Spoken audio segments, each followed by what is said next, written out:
sharing that news that no matter what we've been through, no matter what's gone, like until we're dead, he's not done with us, right? Like he's got work to do through us, and you don't know how he'll be able to take that pain and turn it into something good that helps others.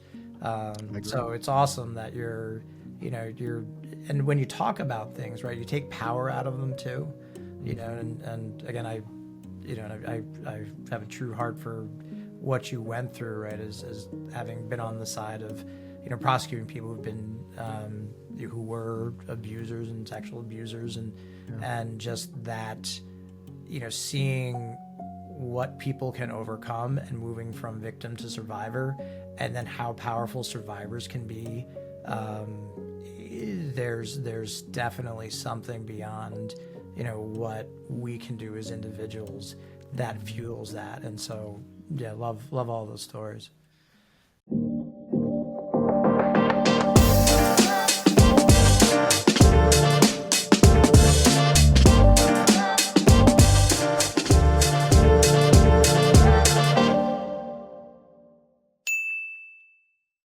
Welcome back to another episode of the Hart Hustle podcast. We talk a lot about AI, tech. We talk to founders. We talk to those in the healthcare space. But let's be real. Hope is something no algorithm can actually replace. And today, we got a guy who's actually blending the power of faith, storytelling, and AI in a way that's actually making a difference. John Temple, the CEO of Guideposts. Welcome to the show. How you doing? Awesome. Thank you so much for having me. Really appreciate being here. Oh, man, listen, it's early morning right now. We got our I don't know if you're drinking tea or you're drinking coffee, but I'm a coffee guy all the way, but I used to drink coffee, but I cold turkey gave it up in December, and I think it was just more gut health. I feel so much better. So now I'm classy. I tell everybody, I'm like, coffee, I drink tea, okay? With the pinky up and all. It reminds me of that Ted Lasso where he just keeps trying to drink tea and keeps spitting it out. I kind of have that Ted Lasso vibe to it. I found one, man, that really works for me. But John, I gotta ask, man. Growing up, did you ever imagine yourself leading a nonprofit like Guideposts, or was there like a totally different dream in the mix? Yeah, when I was really young, my ultimate dream was to be quarterback for the New York Jets. That would have been exactly what I would have loved to have done as like a 7-year-old kid. And unfortunately, the way the Jets have played, I actually might have had a shot at it at 5'10" and not a lot of physical skill. But as I grew up, I was always drawn to helping people in various ways. I knew I always wanted to do something that was in service.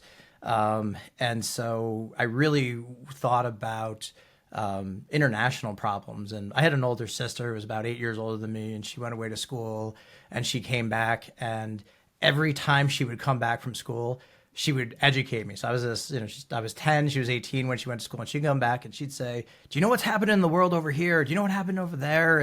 And so she really gave me this education that kind of it got me excited to try to do something about it. So I really saw myself kind of in the international human rights type of work at some point, and did a little bit of that, but on a much more local level. I love it, man. And you have a pretty crazy background, if I'm not mistaken. There was some law in there, right? Is that correct? Yeah. Obviously So you're an advocate. You're fighting for victims. What was that turning point that really made you pivot into this space? yeah, sure. And so I'm a lawyer by trade, and then I went to the Manhattan DA's office for about 14 years, where I worked on all sorts of cases and supporting victims and seeking justice for what had been done to them. And I was most drawn during that time to special victims work, which includes domestic violence, sex crimes cases, and then ultimately doing anti-trafficking work. And so I was very fortunate enough to be in this place where I was able to help develop a unit at the Manhattan DA's office, and be able to run that unit for a number of years, and just really try to do something about a very intractable problem. But for all that time, it always felt it was great work. I loved that work, but it felt like I was trying to take bad out of the world, and I really was looking for an opportunity to put good into it. And that's really what Guideposts is all about. And so I love their mission. I've known the organization for a long time. And it was an opportunity to in a era where we see lots of negativity and people ripping each other down, the organization was part of a movement of hope. and that really just drew me to it. Can you talk to people that are listening and may not know what Guidepost really does for the community? Could we talk about a little bit about what Guidepost does? Sure. We are a faith-based ministry that helps people find practical hope in the everyday by connecting with God. And so we help people find practices that help them know that they're loved, that they're important, that they're special, that they're what they do matters in this world. And so we do that in several different ways. We have a large book publishing side to us, so we'll do about 55 books a year, and that covers everything from things like fiction series that are hopeful and positive and faith affirming to Bible studies, sort of on the more Christ-centered view of what we do. And then we do a whole bunch of other books that are around topics that are just helping people figure out how to find God's grace in the everyday, people overcoming, people who are finding hope in places that are just unexpected. So that's sort of one side. We also have a still robust magazine group, so we publish 6 different magazines and reach about 1 million people a year through that channel. And then we also help people find daily habits through our app channel and our newsletters and other digital channels. It was really interesting. We acquired several years ago an app called Abide. And when Abide was founded, it was supposed to just help people how to pray. Because sometimes when you think about praying, you're just like, okay, I gotta get into this, and it's got to be formal. And if I don't use the right language, and there's a real power to knowing that it's okay to just be like, God, I don't know what to do, and just talk to God like I would be talking to you, and just that connection that you can have there is so powerful. And most people don't think about it. They either have shame to it, or they have these other feelings that are just not the joy that should come from it. And so when we started Abide, it was originally started as a prayer app. And we looked at it and looked at the data and quickly realized that people were using it not during the middle of the day like we thought they were. They were using it from 12 a.m. to 4 a.m. And we realized it's because people couldn't sleep. They were anxious. They were feeling overwhelmed. And so they were looking for something to help calm them down and connect them with something more important. So our sleep and meditation then became a really big part of what's in that app today, and really helps a lot of people. We get all these testimonials about people saying, I used to take sleeping pills and now I don't have to. I can just turn on Abide and go to sleep. And so just seeing those stories and hearing the change that hope can bring is just really what excites me about Guideposts. I want to talk about Guideposts a little bit more, and not so much Guideposts itself, but you, right? Guideposts is all about hope. Do you remember that moment in your life where hope really changed everything for you? Yeah, I mean, I think there's been a whole bunch of different moments where that's happened, and I can definitely see that. I mean, I think I have been grateful to witness miracles big and small that have given me hope. And I'll maybe share one story on the big side, where when my youngest daughter Lucy was born, we were in the hospital. You and I were talking about kids, and so 1-year-old kid, and so we have these twin girls who were 2 at the time when Lucy was born, and we were in the hospital overnight, and we were in a room down at the end of the hall. It was kind of quiet on the maternity ward. And so my wife was sleeping. I was on the chair sleeping, and all of a sudden, and just for some unknown reason, it was about 3:00 in the morning. I woke up, and I just looked at Lucy, and I didn't know why. There was nothing. I didn't hear anything, but I happened to see as she turned over, she had spit up and kind of, let something out, and all of a sudden she started turning blue, and I'm looking at her, and she's not breathing. And so 5-pound little baby. And so I ran over and grabbed her, and I'm hitting her on the back, and she wasn't able to breathe. So I go running down the hallway looking for a nurse, and it's empty and deserted. And then I finally find this nurse coming out, and I just hand Lucy to her, and she grabs her and smashes her on the back.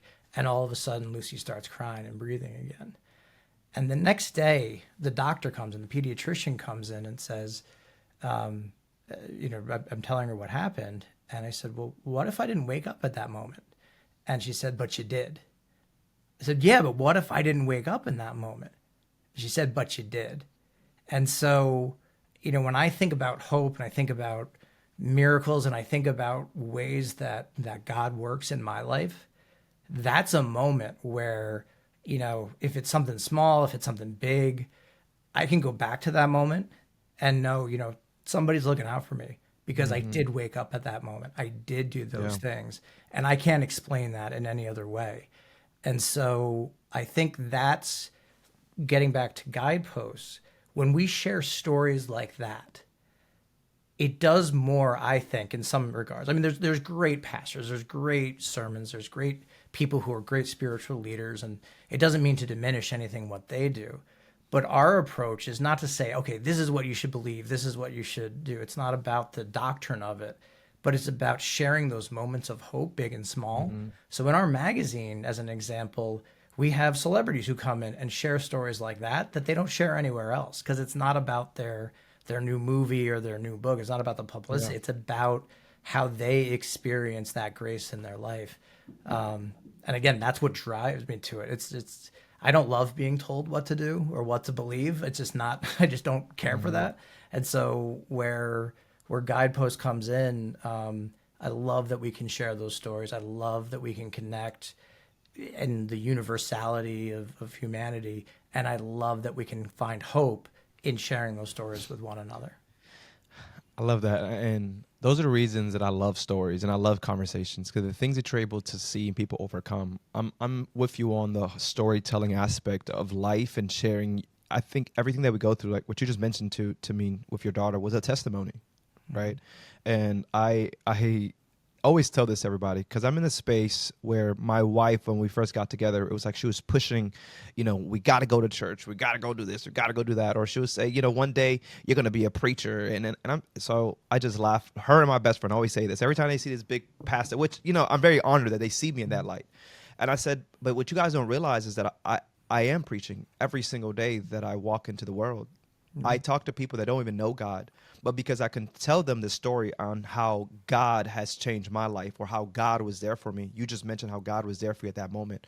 Those are the moments that people need to see, because it's so authentic, it's so real. So I love that you guys are putting real life stories, because that's what changes somebody's life. We talk a lot of the times, we will share the stories in the Bible, but a lot of people can't relate to it. But what happens when you can relate to it? So I always tell that I was sexually abused, I was adopted, and things that I had to overcome. There's someone dealing with that right now. There's someone that was dealing with, possibly almost losing their child, but they woke up. They can relate to it. It allows them to feel like, man, maybe God was there with me. So I love that you guys are in that storytelling aspect of life. When you talk about the stories, by the way, are these stories created by the organization itself? Are these like people that volunteer their time for the books? Like, how does all that being written? Yeah, so we have a great team of folks who really know how to find those stories and then help people to tell them. And so people will submit their stories. People will come in and say, look, I think I got a great Guidepost story. And we build that into, the magazine, or we build that into a story block, or we build that into a meditation, or we build that into, devotional practice, a daily practice that just gets you up and thinking about the right things. It sounds like you have a few of those stories. So maybe after this, we talk about what those are and Yeah. see if we I'm can down. figure out where it connects. But I like this. I like this idea. Was this something that you already came into, or was this something that you started? oh no, this has been around. So Guidepost is almost 80 years old. So we were Oh, wow. founded by Norman Vincent Peale, who was a pastor at Marble Collegiate Church in Manhattan. And so in the 40s and 50s, he was, filling stadiums full of people coming to hear him speak. But when he started out, he, after World War II, the church went through a season where it was like people weren't going. They weren't going. They were like, all right, we've prayed a lot during the war. We're not going to go do this anymore. And so what he did was he really went out and just started talking to people and putting stories in his sermons and making them relatable and using humor and just made them so simple and put it together, really with psychology. I mean, he was one of the first to sort of blend spirituality and psychology to get more positive mental health and spiritual health outcomes for folks. And so he really was the pioneer to say, we're going to be what was back in the day multimedia. I'm going to have a pulpit. I'm going to have a magazine. I'm going to have newspaper series. I'm going to have radio. And he was using user generated content before that was, they wouldn't have known what user generated content was. He walked around and said, all right, tell me great stories. And I'm going to That's go so out good. and tell them, inspire people with them. So UGC way before it was cool. Hey, real quick, if you're enjoying the podcast, we first want to say thank you. And we also just want to give you a little insight of what we're up to at Francis. Some don't even realize that we're working with organizations to help them use AI to create that real human communication experiences, whether that's actually supporting your families, those patients, or the entire community. We're actually creating tech that connects. Check it out, francis.ai. That's why I love to have conversations, man. I always tell these stories, and it's just when I see someone that comes from the trenches, or one story that I like to share all the time. I had a really good friend, number one wrestler in the state, and just wrong environment. We graduated high school. Months later, he ends up doing 5 years in prison. And the only reason he did, sorry, 5 years. 5 years in prison. He should have done more, but because his wrestling coach, his status at school, like all that allowed him to do less. And then he comes out of doing 5 years and just didn't know where to fit in life, right? There's no opportunities now. So he ends up in an opportunity, meaning a painter. Never painted a day in his life, painting houses. To this day, the owner then says months later, "Hey, I don't want the business anymore. Do you want my materials?" He said, "Sure." He started his own painting company. He's been doing that now for the last almost 10 years. Yeah. And when you think about those moments, it's like, man, God will really put you through something for you to be able to see things at a different level. And I'm a big believer that when something happens in your life, as much as we always dwell on the negative, what did you take out of those moments? What makes, so when, like I just mentioned the whole abuse and adoption, to me, I look at it as I'm grateful for the opportunity, like those moments in my life, because those are opportunities that I get to tell people and share how I overcame it and that they can too. So man, listen, I'm always sharing stories. That story they just told me today about your daughter, you best believe I'm telling my wife about that story, because those are stories I even like through the miscarriages my wife had, or those things that I didn't even know was a thing. Yeah. And I tell my wife, as much as it was hard at the moment, you don't know why it happened to you. Maybe our daughter has to go through this same thing years from now, and now you can actually relate and talk about it. Or maybe you're going to meet another mother out and about that is experiencing this, and you could be that light for her. So I love what Guideposts has done. I love what the founder done so many years ago, and we should have more of that, because when people start to hear those stories, man, it really does. You just don't know how many people you impact, and sometimes they would never even tell you impacted them. It's Yeah. just that they heard a story, they've seen these blogs, these magazines. I think that's pretty dope. Yeah. Well, and like for you, like as you're talking about, like I totally hear what you're saying, right? As you go out into the world, like you're using, what your experience was and what you went through to inspire others, right? And know even in your friend's story, right, that redemptive quality of, you know, God's not done with us, right? Sharing that news that no matter what we've been through, no matter what's gone, like until we're dead, He's not done with us, right? Like He's got work to do through us, and you don't know how He'll be able to take that pain and turn it into something good that helps others. I agree. So it's awesome that you're, and when you talk about things, right, you take power out of them too, and again, I have a true heart for what you went through, right, as having been on the side of, prosecuting people who've been, who were abusers and sexual abusers, and just that, seeing what people can overcome and moving from victim to survivor, and then how powerful survivors can be. Um, there's definitely something beyond, what we can do as individuals that fuels that. And so, yeah, love all those stories. I really want to kind of go to this team of yours. This is a team that they're creating these stories and could probably be working for a big $1 million corporate job, but they chose to stick around and work with Guideposts. What do you think makes them stay and with Guideposts when they can go to some of these big publications? Yeah, no, we have a wonderful, wonderful team. And I think a lot of it has to do with shared mission. We all share this purpose. We all share this desire to create a movement of hope. We all, this one-to-one ripple effect, right? You telling me a story brings joy to my day, and I'm going to bring that joy to somebody else's day because I'm inspired by what you told me now, and that's going to just continue and ripple out. And so we all kind of come at it from that same perspective. And so we are a nonprofit, so we try to pay competitively, and we do to the best of our ability. But at the same time, we don't have stock options. We're not going to sell out to a bigger company and have everybody cash out. Like that's just not what we were about.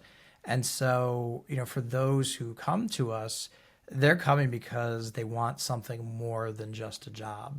They don't, they can go and write copy for all kinds of stuff, and it doesn't have to be this, but they're there because they want to inspire others and share that. And so that's, it's great when in every conversation, even when you disagree, even when it's hard, that this person genuinely cares about the people we're trying to serve.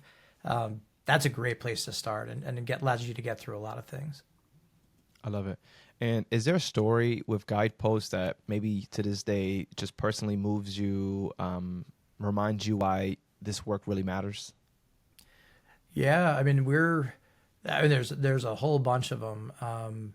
There was one in particular, a woman who wrote to us. So, for those of your viewers or listeners who don't know, what we call a devotional practice. It's basically a daily thing where you wake up and there's a scripture, there's a short prayer, and then there's just an inspiring, uplifting story for that day.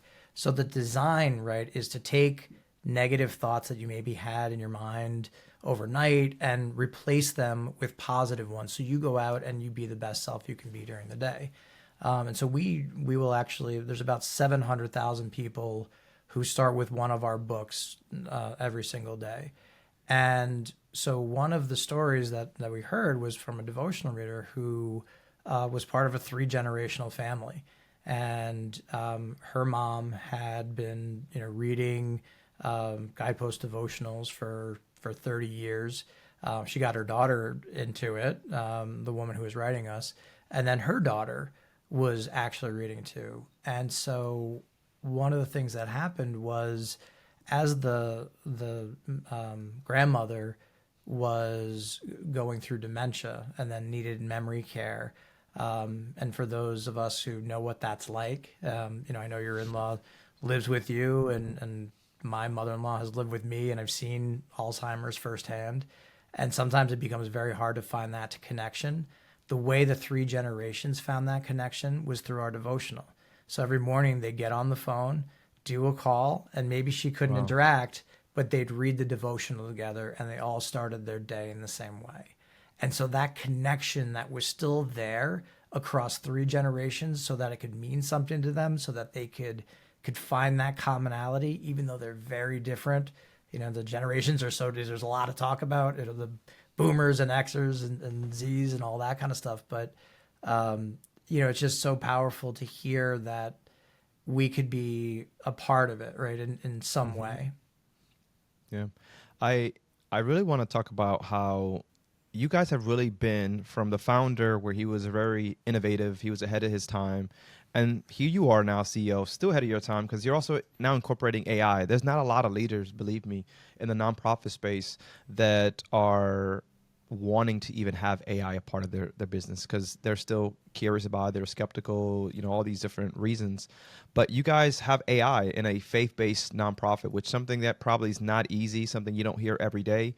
What made you say, yeah, we kind of got to get ahead of the game and maybe incorporate some of this AI into Guideposts?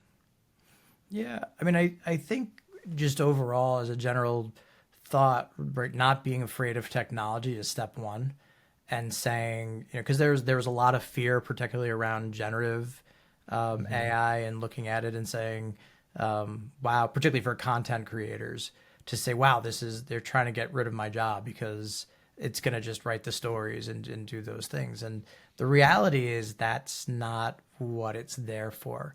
And it's really not good at original thought.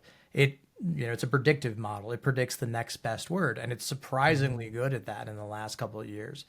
And so I think part of it has been to say, look, we're a small, scrappy group with giant aspirations. We want to reach 5% of the US population, start this ripple of hope, and get it out to the world. And so if we can do that, we're going to need to go beyond our scrappy group and really accelerate ourselves. And that's where I see a lot of the generative AI stuff that's better. I mean, we've been using AI for a long time, whether that's in segmenting audiences or that's in being able to do product development. Like we've used algorithmic AI in other areas. It's the generative piece that I think right now we're really seeing that quality of what it can do, and how fast it can make us. And so, looking at things like I don't think of it as, okay, now it's going to just create content, but I think of it as something that can really go and enable our speed to insight. So, like if you think about speed to insight, you get data back, right? Like, so this podcast, we may get some views, we may get some feedback, we may get some things. You're trying to figure out, okay, what's the next best leader to have on, or what's the best, you're plotting the course of this podcast. Yeah. So you could go through that by hand and look at all that and figure that all out. But your speed to insight might come from being able to pull that into a large language model and then be able to prompt engineer queries that get you closer to that too. Okay, give me some examples of other audiences that we should be targeting that we're not, based upon the content of this transcript that we've done. Or show me how could we have changed this interview in ways that might allow it to be more impactful to this demographic. Or how do I take this and do a series of social posts that will relate back and drive traffic to this podcast? Like that speed to insight from creation to use and data ingestion to, okay, what do we do with that? And how do we make that simple? That's really the power of it. And if I heard another person who's leader, CEO of a company said, going from drudgery to daring. So AI can take the drudgery out to allow us to be more daring. And so I think I'm adopting that. I'm stealing that from him. And, Listen, but it's a good because one. it is. He's right. I think he's totally right. What's cool is that there's those. I think we're in a place where we're going to see AI chatbots for nonprofits, 24/7 donor support through just these AI models. Where do you actually see the biggest opportunity for AI to help organizations like yours, but just in the nonprofit space in general, that you feel maybe that you're using that everyone can kind of implement into their organizations? Yeah, and I will confess, like first off, we don't have this right. Like just for anybody, like I know there's a lot of folks out there in the world who say we know how to implement AI for you. We know how to do it, and based upon my research and people I've talked to, nobody's got this wrapped up. So Yeah. if you're just thinking about this, you're in good company. And if we came back at a year from now, I may have a very different tune on this because we've gone forward. So I think where we're at though is that most of us who are using it now are trying to accelerate their own personal workflow. So I use it in my use case in certain ways. The next step and where we're trying to get to next is, okay, how do we improve organizational workflows? How do we get things faster? How do we build it into our systems? How do we use it to analyze, speed to insight? How do we look at a process that takes us a week and use AI to give us suggestions and then implement those suggestions so it only takes 2 days? Those are the kinds of questions that I think we're going to be into the most next. And then the customer facing one, and the productization of large language models and the ability to use natural speech, I think is probably a little bit of a later phase for us. Yeah. I know there are some organizations who are doing great, and I do think AI chatbots and things, do have that ability to expedite that process. But I always think there needs to be a high touch with it, because there's nothing more frustrating, than getting into an AI loop where it doesn't understand you. In the same way, right, when you're in that customer support and dial 9 for this, and you're waiting those lists. We're getting past that, Yeah. but there always needs to be the escape hatch where I just want to speak to a human. And if you don't do that and you don't integrate that well, you're going to have the same frustrations as those decision trees using the buttons. I would say the AI space is very insane. I was working a couple years back when AI was just releasing. I was working for airline, and they started to they didn't want you to speak to someone on the phone. They wanted the chatbot to resolve your problem. So of course they went in where you can chat now, and it would answer. Like I think the numbers were like 70% of people had their questions answered by a chatbot. The other 30 just wanted to talk to someone. And just probably because they just want to talk to someone, right? Sure. Like we're just in a space where people don't want to talk to robots. But I mean, I go to Wendy's and it's an AI taking my order. And it's knocking out the park. I remember one time saying, no, I didn't want that. I wanted this one. And it would change it, And I was Yeah. like, wow, we're in the space where we're ordering our food through AI. Totally. Like it, and I can only imagine that would advance. Just imagine now face recognition. Now it knows you. It automatically like we're in some scary times, son. So you're definitely ahead of the game, man. You're definitely ahead of the Yeah. game. It's I, you just put your face out the window and they got your Big Mac ready. it Right? knows. Crazy stuff. I Where want are to talk you about seeing fundraising. it in your conversations with nonprofit leaders? Like where have you seen some of the most interesting use cases? The one that I love so much was people using AI because I use ChatGPT a lot, but I never thought about using it for grant writing. And I'm kind of just taking over this organization, but one of the things I was saying is we need a grant writer. And then when someone says, well, I just use ChatGPT for mine, I'm like, wow, that cut costs because grant writer could be pretty expensive. So those people trying to incorporate it within their websites, we mentioned a little bit as well. But fundraising, right? Any fundraising ideas. Sometimes you do the same thing. You can go in there and say, hey, I need some fundraising ideas. This is the community I'm in. And it would give you all these ideas. And I think that's what people fail to realize. It's a resource, it's a tool. It is not going to just take over someone's job, but it will make someone's job easier, right? From at all levels, if we understand how to use it and how to, I think the biggest thing is prompt it to give us the information that is, truly needed. And the more that you do it, man, like me and ChatGPT, we're friends now. We're laughing together. I was talking to another leader. She said she named hers, and I'm like, never thought about naming my assistant. That's really what it is. It's my assistant per se, and seeing how. I'll give you a good example that I used it recently. I mentioned that we lost a 501c3 for the organization. So we got an accountant. He was charging us originally $5,000, which was still kind of excessive, but whatever, we paid it. Well, we were going to pay it. And then by the end of it, he then wanted to charge us $8,000. And I'm like, how the hell did we go from 5 to 8,000? So I fought that, and he would still trying to go back and forth. But what he didn't realize is that I'm having a conversation with ChatGPT. I'm putting all the invoices that he's sending me in ChatGPT. I'm screenshotting the email, and ChatGPT acted like a CPA, and it says, well, this is where it was wrong. This is a discrepancy here. Why is this here when this should be, like, it just knew everything, right? IRS fees. Why is these fees? And at the end of it, I ended up getting that $5,000 invoice and not the 8,000. Yeah. It was drafting up emails, aggressively. Sometimes I had said, "Hey, that's too aggressive. Can Yeah, we tone it kinda down a tone little it bit. back?" Yeah, that's very aggressive. That's not like me.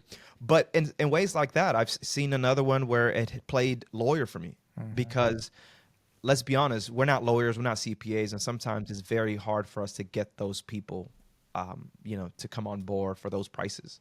And and within minutes, maybe 30 minutes of me going back and forth on email, or maybe a day, but going back and forth on email and ChatGPT allowed me to get us out some of the situations. So that's kind of how I've utilized it. And I think there's so much other spaces that it could still touch. I think we just haven't really got there yet. But I want to talk about fundraising before I know we're about to wrap up here, but fundraising, we know that it's tough and people are more skeptical than ever to just give. How do you actually keep donors engaged and invested in your mission? Yeah, I mean, so a few things. I mean, one is we are an 80-year-old organization, so we've developed a lot of trust over a lot of years that when you donate to us, it's going to go to the places that we serve. And so, our outreach with the military, with VAs, with prisons, with all kinds of places. So we benefit from that trust. But I think the other piece of it is communication and just constantly communicating. Okay, here's what we said we were going to do. Here's what we did. Here are the proof points. Here's the data. Here are the testimonials. And in full transparency, we're getting better at that. We've not always been the best at telling our story in that way because we've had 80 years of trust and people so trust us, we would just go out and do the things and then not necessarily feed that loop back. And so we're really in a season where as we look to bring new people into the organization, building that trust over time. You say you'll do this thing, you do this, and you've given us proof of it is such a big thing. And to your point, I mean, the other flip side of AI is of how much it destroys trust because all of a sudden makes everything look legit in a way that is just very challenging. And so we're leveraging current donors to find new ones. We're leveraging people who love and love our resources, love our app, love to be able to use that as an entry point. So we're trying to build trust in a whole bunch of different places and then earn that and then keep it. And so if it's really a very classic, engagement problem for us. Love it, man. This is such a good conversation. I'm upset that we're about to end this here in just a bit. I'm gonna go to the blind question, and then I'll let you kind of speak to the people a little bit as well. So this is the fun part of this session. I always love the blind question because leaders like yourself really don't know what's happening. And this is actually a really good question from our last leader. If I was to hand you a mic and I give you 30 seconds to say something that millions of people would hear, but you never know who heard it, what would you say? 30 seconds. I'm counting. God loves you. It would be, God loves you and you're enough as you are. Ooh, simple. Mic drop right there. Okay, all right. Because if you truly believe that, Yeah. if you truly internalize that, there's nothing you can't do. And we're all capable of truly great things if we believe in ourselves and we connect our purpose to God's purpose. Not like to make money, not to be famous, not to do those things, but truly to your purpose. That's where real joy and happiness comes from. And that's why nonprofit leaders, I love them all because it's not about the money. I've seen people that walked away from some very high salaries to go and run a nonprofit, and they all tell me the same thing. I should have done it sooner. Yes, I lost some money, but I'm in my purpose. I feel happy. I'm helping the world. Maybe I'm getting back time with my kids and still doing what I love, right? So I always challenge other leaders because there's so many leaders still in that for-profit space that I think could do tremendous work in the nonprofit space. But there's always that idea that, nonprofits don't make money or whatever it is. But you look at Salvation Army, what is that CEO making? Damn near almost $500,000. So there's nonprofits out there definitely making it. What is your question though for the next leader? That blind question. Yeah, it's interesting. I love that you do that, and that's the thing for the next one.